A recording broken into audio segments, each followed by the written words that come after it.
বন্ধুরা, আজকে একটা নতুন গল্প নিয়ে আসলাম তোমাদের মাঝে। এটা সত্য এবং বাস্তব জীবনের ঘটনা। শেষ পর্যন্ত শোনার অনুরোধ রইল।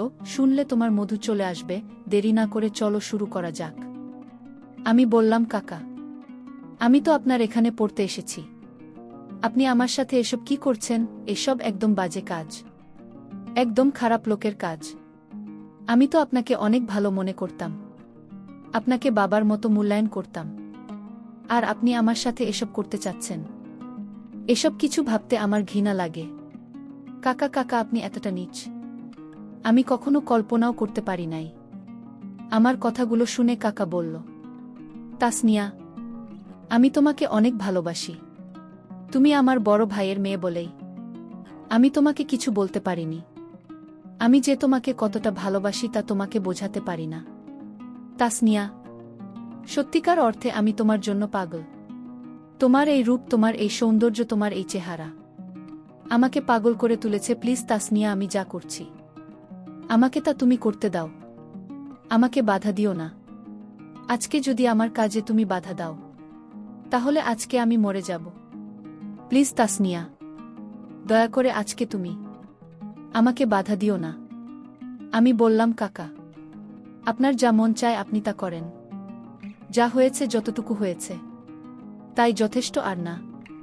আপনি যদি আরেকটু সামনে আগানোর চেষ্টা করেন, তাহলে এর পরিণাম খুব খারাপ হবে।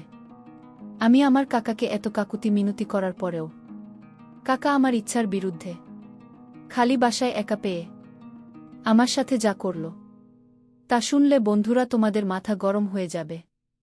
বন্ধুরা, গল্পটি অনেক অনেক ইন্টারেস্টিং। আশা করি তোমরা পুরো গল্পটা শুনে অনেক মজা পাবে। আর বন্ধুরা, তোমাদের নিকট আমার ছোট্ট একটি অনুরোধ, তোমরা দয়া করে আমার চ্যানেলটিকে সাবস্ক্রাইব করে আমাকে সাপোর্ট করবে। হ্যালো বন্ধুরা, আমি তাসনিয়া ফারিন নোভা।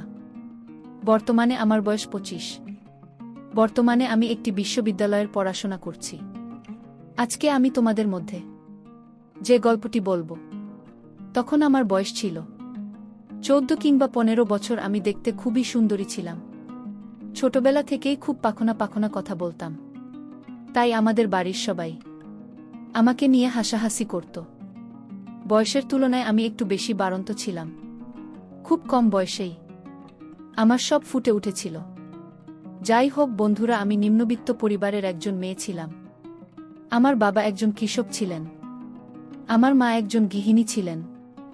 আমার 3 কাকা ছিলেন। 3 কাকার মধ্যে সবাই আমাকে মোটামুটি ভালোবাসতেন, কিন্তু তার মধ্যে ছোট কাকা আমাকে সবচেয়ে বেশি ভালোবাসতেন। আমার ছোট কাকা তখনও বিয়ে শাদী করে নাই। তখন আমার ছোট কাকা পড়ালেখা অবস্থায় ছিল। আমার ছোট কাকা আমাকে অনেক বেশি আদর করত। আমি বুঝতে পারতাম, কিন্তু আদর করার ছলে আমার ছোট কাকা ছোটবেলা থেকেই মাঝে মধ্যে আমার সাথে অদ্ভুতভাবে আচরণ করত। আমার বয়স তখন কম ছিল, তো তখন আমি খুব একটা বেশি বুঝতে পারি নাই। কিন্তু যখন আমি বড় হতে লাগলাম, আমার বয়স বাড়তে লাগল, তখন আমি কাকার এই আচরণের মর্ম আস্তে আস্তে অনুভব করতে শুরু করলাম। একদিন কাকা অনেক দূরে মেলায় গিয়েছিল। মেলা থেকে আসার সময় আমার জন্য অনেকগুলো খেলনা নিয়ে এসেছিল, কারণ কাকা জানত আমি মেলার খেলাকে অনেক বেশি ভালোবাসি। কাকা মেলা থেকে খেলনার পাশাপাশি অনেক মজার মজার খাবার এবং মিষ্টি নিয়ে এসেছিল। কাকা মেলা থেকে সব কিছু নিয়ে এসে আমাকে ডাকাডাকি করতে শুরু করল, আমাকে খুঁজতে শুরু করল। আমাকে খুঁজে যখন কোথাও পাচ্ছিল না, আমি পাশের বাড়িতে আমার বান্ধবীদের সাথে ঘোরাঘুরি করতে চলে গিয়েছিলাম। তারপর কাকা আমার আম্মুকে বলল, ভাবি, অভাবী, এবা কোথায়? নোভা মাম্মির জন্য আমি অনেকগুলো খেলনা এবং খাবার নিয়ে এসেছি মেলা থেকে। তাড়াতাড়ি তাকে দেখে আমার কাছে পাঠাও। মেলা থেকে তার জন্য কিছু গহনাও এনেছি। আমি নিজের হাতে তাকে পুড়িয়ে দেব। তাড়াতাড়ি ভাবে ওকে আমার কাছে ডেকে পাঠাত। আমার প্রতি চাচার এরকম ভালোবাসা দেখে আমার আম্মু খুব খুশি হয়ে গেলেন। খুশি হয়ে আমাকে ডাকতে গেলেন। আমাকে ডেকে এনে কাকার কাছে পাঠালেন। আমি যেতেই কাকা আমাকে ধরে বললেন, মা, আমি কোথায় গিয়েছিলে তুমি?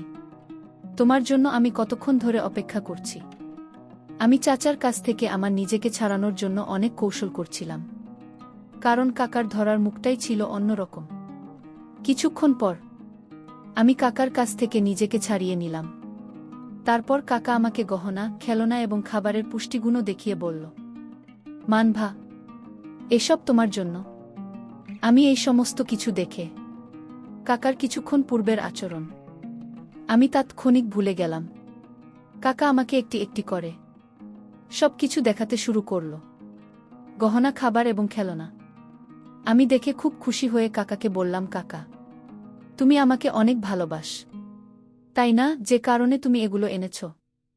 আমিও কাকা তোমাকে অনেক বেশি ভালোবাসি। কাকা আমার মুখ থেকে ভালোবাসার কথা শুনে একটা মুচকি হাসি দিয়ে বলল, সত্যি মা মনি, তুমি আমাকে অনেক ভালোবাস।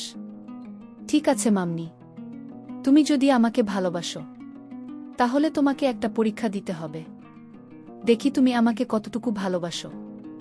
আর এই পরীক্ষাতে যদি তুমি পাশ করতে পারো তাহলে তোমাকে আমি এই সমস্ত কিছু দিয়ে দেব।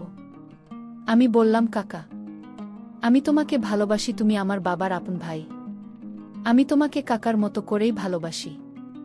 এ ব্যাপারে কোনো সন্দেহ আছে তোমার? যদি সন্দেহ থাকে তাহলে তুমি আমাকে যে কোনো পরীক্ষা নিতে পারো। কাকা আমার মুখ থেকে এরকম ধরনের অনুভূতির কথা শুনে বলল, আচ্ছা ঠিক আছে মামনি, যাও, তুমি আমাকে ভালোবাসো, তোমাকে কোনো পরীক্ষা দিতে হবে না।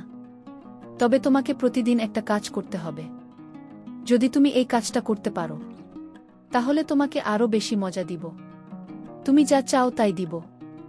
বলো মা নোভা, তুমি কি প্রতিদিন আমার সাথে এই কাজটা করতে পারবে? কাকা যখন আমাকে এই প্রস্তাবটা দেয় তখন আমি ক্লাস 8-এ পড়ি। আমার বয়স তখন 14 কি 15 হবে। কাকার মুখ থেকে এরকম ধরনের কথা শুনে আমি প্রথমে কিছুটা ঘাবড়ে যাই। কি এরকম কাজ, যে কাজটা কাকার সাথে প্রতিদিন আমাকে করতে হবে? আমি প্রথমত খুব ভয় পেয়ে যাই, না জানি কি কাজ করতে বলে কাকা। কিন্তু কাকার চোখে মুখে ভিন্ন এক চাপ আমি দেখতে পেয়েছিলাম। তারপর আমি কাকাকে বললাম, কাকা, কি এমন কাজ যে কাজটা তোমার সাথে প্রতিদিন করতে হবে, আর এই জন্য তুমি আমাকে প্রতিদিন অনেক মজা দিবে? যদি করার মতো হয় তাহলে কাকা অবশ্যই তোমার সাথে আমি কাজ করব। আর যদি করার মতো না হয় তাহলে তো কিছু করার নেই। একটু বলো কাকা প্লিজ। বলো না কাকা, একটু প্লিজ। এত ঘোরাচ্ছে কেন? কাকা আমার মোটিভেশন বুঝে কথাটাকে ঘোরানোর চেষ্টা করছে। কাকা বলল, আচ্ছা ঠিক আছে মামনি, তোমাকে বেশি কিছু করতে হবে না। তুমি প্রতিদিন রাতে 8টা থেকে 9টা পর্যন্ত আমার কাছে সে পড়তে হবে। আমি তোমাকে খুব মনোযোগ সহকারে পড়াব, তোমাকে সামনে ভালো রেজাল্ট করতে হবে। কাকা আমাকে পড়াবে। কথাটা শুনে আমার কাছে খুব ভালো লাগল। এর আগে কাকাকে অনেকবার বলেও আমাকে পড়াতে রাজি করাতে পারি নাই। কাকার নিজের পড়ালেখা এবং আরও ব্যস্ততা ছিল। আজকে কাকা নিজেই বলছে সে আমাকে পড়াবে। সেটা আমার কাছে খুব আনন্দের মনে হয়েছিল, কিন্তু এই আনন্দের বিশ্বাসটা যে আমার জীবনে কাল হয়ে দাঁড়াবে তা আমি কখনো কল্পনাও করতে পারিনি। আমার জীবনের সর্বনাশ ডেকে আনবে আমি কখনো ভাবতেই পারিনি।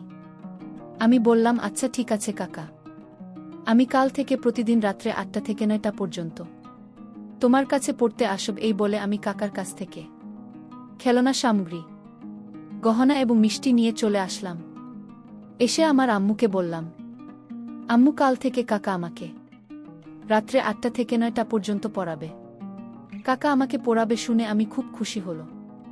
পরের দিন রাত্রে 1টা বাজে চলে গেলাম কাকার রুমে পড়তে। কাকা আমাকে পড়তে এসেছি দেখে অনেক খুশি হয়েছি। কাকা আমাকে একটি অঙ্ক বুঝিয়ে দিল। আমি সেই অঙ্কই আবার পুনরায় করার চেষ্টা করছিলাম। আমার মনোযোগ ছিল অঙ্কের প্রতি, পক্ষান্তরে কাকার মনোযোগ ছিল আমার প্রতি। হঠাৎ করে আমি আর চোখে চেয়ে দেখলাম কাকা আমার দিকে খারাপ নজরে চেয়ে রয়েছে, খুব বাজে দৃষ্টি দিচ্ছে। আমি কাকার দিকে চাইতে কাকা আমার এখান থেকে চোখ ফিরিয়ে নিত আর বলতো, তাড়াতাড়ি অক্ষর, একটু পর তোকে ইংরেজি পড়াব। এইভাবে কাকার এখানে আমি প্রতিদিন রাত্রে পড়তে যেতাম। মাঝে মধ্যে আমি যখন পড়া পারতাম না তখন কাকা শাসন করার ছলে আমাকে খুব বাজেভাবে ছুটিত। আমি কিছু বলতেও পারতাম না। একদিন আমি কাকাকে বললাম, কাকা, তুমি যদি আমাকে এভাবে মারো তাহলে আমি আর পড়তে আসতো না। কাকে বল, আরে বেটি, যদি তাকে কিছু শাসন না করি তাহলে কি তোর ভেতর থেকে পোড়া বের হবে? আমি বললাম, কাকা তো ঠিকই বলেছে, যদি শাসন না করে তাহলে তো আমার পড়তে মন চাইবে না। কিন্তু আমি তখনও কাক আর ভিতরে লুকিয়ে থাকা শয়তানটাকে চিনতে পারি নাই। একদিন কাকা আমাকে পড়াচ্ছিল, একদিকে পড়া ছিল আর অন্যদিকে টেবিলের নিচ দিয়ে আমার নিম্নাংশে এলোমেলো করার চেষ্টা করছিল। আমি তখন লজ্জায় কিছু বলতে পারছিলাম না। আমি বারবার সরে যাওয়ার চেষ্টা করেছিলাম কিন্তু কোনোভাবেই পারছিলাম না। অবশেষে আমার মন খারাপ দেখে কাকাই আমাকে ছেড়ে দিয়েছিল। পরের দিন কাকার কাছে পড়তে গেলে কাকা আমাকে বলল, মা তাসমিয়া, আজকে আমি তোমাকে পড়াব না, আজকে আমার মন ভালো নেই, আজকে তোমাকে নিয়ে শুয়ে শুয়ে একটি বাংলা নাটক দেখব। বাংলা নাটক আমার কাছে এমনিতেই খুব প্রিয়, আমি খুব ভালো বাংলা নাটক দেখি, বিশেষ করে নিলয় আলমগীর এবং যেই ছিল নাটকগুলি আমি দেখি, এই দুটি জুটি আমার কাছে খুবই প্রিয়। আমি কাকাকে বললাম, কাকা, আমি জান্নাতুল সুমাইয়া হিমি এবং নীলা আলমগীর নাটক দেখব।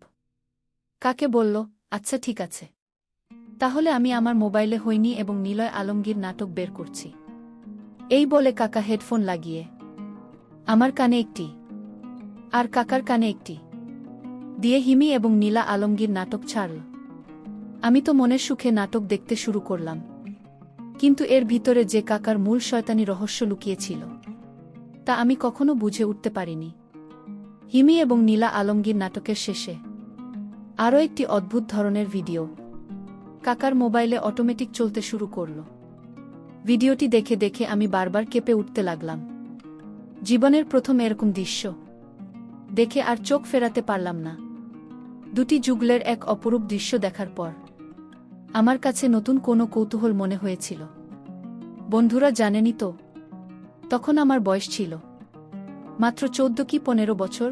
তখন আমার চোখে মুখে সর্বদাই ছিল যৌবনের ছাপ, তারুণ্যের সমস্ত কিছুই আমার মধ্যে বিরাজমান। বন্ধুরা, ভিডিওটি দেখে আমার গায়ে যেন প্রবাহমান রক্তের স্রোত বয়ে যাচ্ছিল।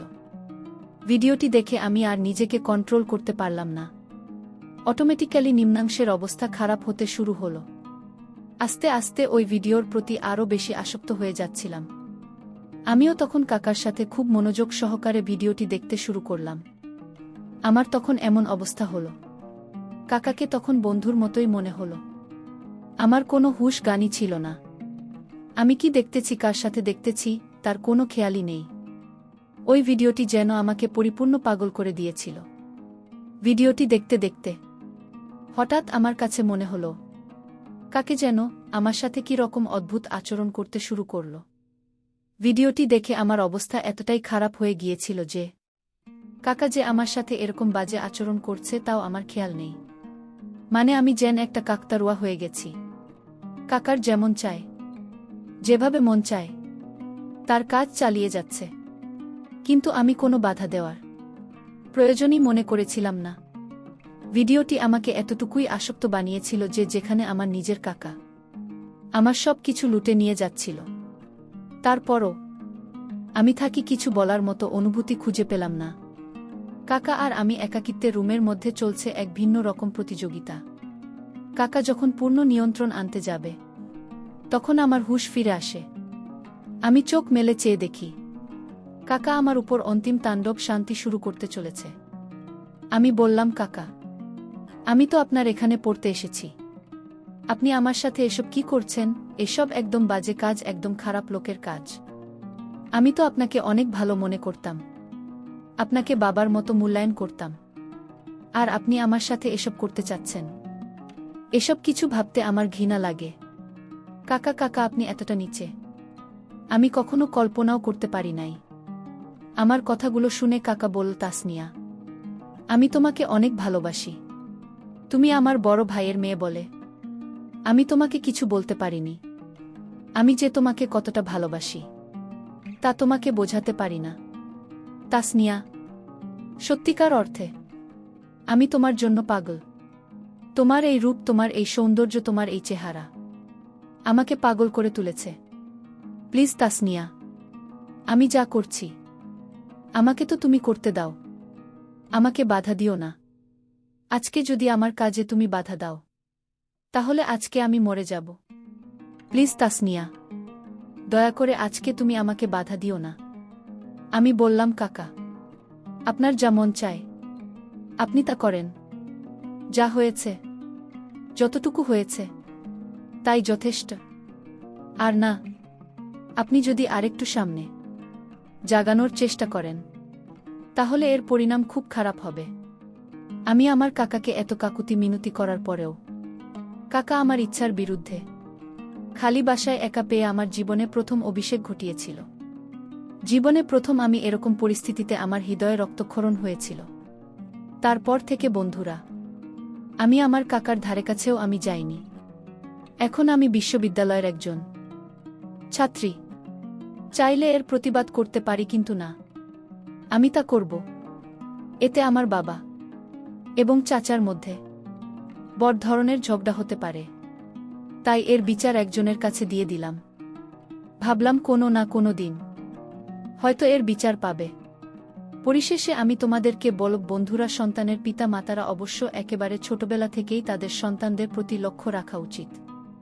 আর প্রত্যেকটি পিতামাতার উচিত তাদের সন্তানদেরকে নিজের মতো করে মানুষ করা, নিজের চোখে চোখে রাখা এবং বিশ্বস্ততার উপর ভরসা করে কারো উপর নষ্ট না করা।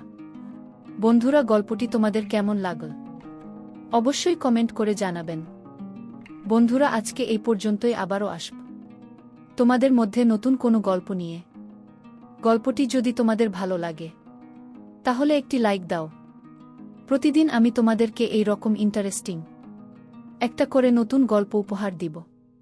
তাই তোমাদেরকে অনুরোধ করে বলছি, তোমরা যদি এরকম ধরনের ইন্টারেস্টিং গল্প পেতে চাও তাহলে দয়া করে আমার চ্যানেলটি সাবস্ক্রাইব করো। অবশেষে তোমাদের সকলের সুস্বাস্থ্য কামনা করি। ভিডিওটি দেখার জন্য তোমাদের সকলকে অসংখ্য ধন্যবাদ।